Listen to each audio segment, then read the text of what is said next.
On Morrowind, the Imperial Province, by Erob Manwe of Sunhold. After the conquest of Hammerfell, Imperial legions massed along the northeastern borders of Cyrodiil, and invasion fleets prepared in Skyrim. Initially, though the Imperial legions and navy were widely considered undefeatable, House Indoril and the Temple hierarchy proposed to resist to the death.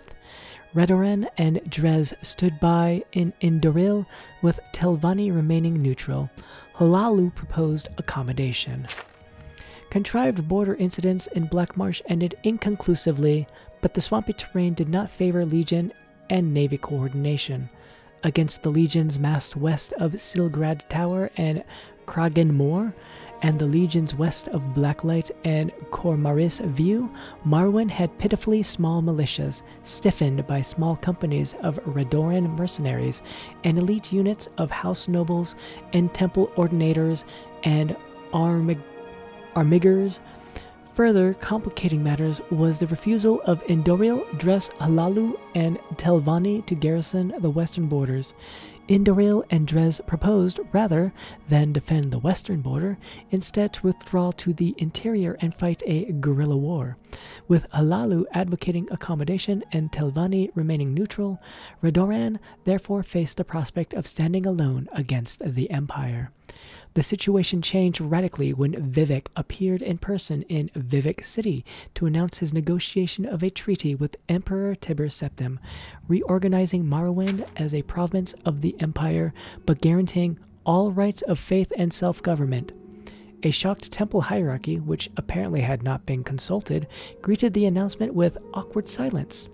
Indoril swore they would resist to the death with the loyal support of Dres, while Redoran, grateful for a gracious excuse to avoid facing the legions unsupported, joined with Hlaalu in welcoming the agreement.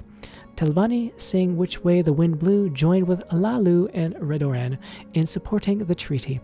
Nothing is known of the circumstance of the personal meeting between Septim and Vivek, or where it took place, or the preliminaries which must have preceded the treaty. The public reason was to protect the identities of the agents involved. In the West, speculation has centered around the role of Zurin Arctus in brokering the agreement. In the East, rumors suggest that Vivek offered Numidium to aid in the conquest of the Altmer and Somerset Isle in return for significant concessions to preserve self-rule, house tradition, and religious practices in Morrowind. The Lord High Counselor of the Grand Council in Indoril refused to accept the treaty and refused to step down.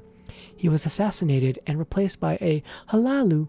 House Hlaalu took the opportunity to settle some old scores with House Indoril, and a number of local councils changed hands in bloody coups.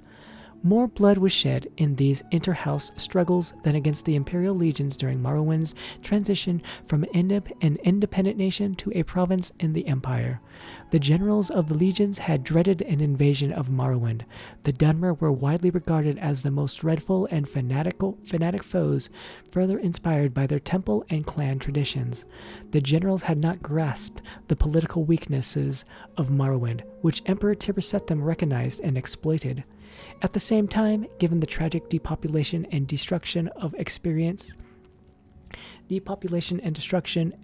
by the other provinces conquered by Septim, and the swift and efficient assimilation of Morrowind into the imperial legal systems and economy with relatively small impact on lower or upper classes of Morrowind citizens, the tribunal also deserves some credit for recognizing the hopelessness of Morrowind's defense and the chance of gaining important concessions at the treaty table by being the first to offer peace. By contrast, many Indoril nobles chose to commit suicide rather than submit to the Empire, with the result that the house was significantly weakened during the period of transition, guaranteeing that they would lose much of their influence and power to House Hlaalu, while influence and power was waxing in its enthusiastic accommodation with the Empire. The temple hierarchy more skillfully managed their loss of face, remaining aloof from political struggles and earning the goodwill of the people by concentrating on their economic, education, and spiritual welfare.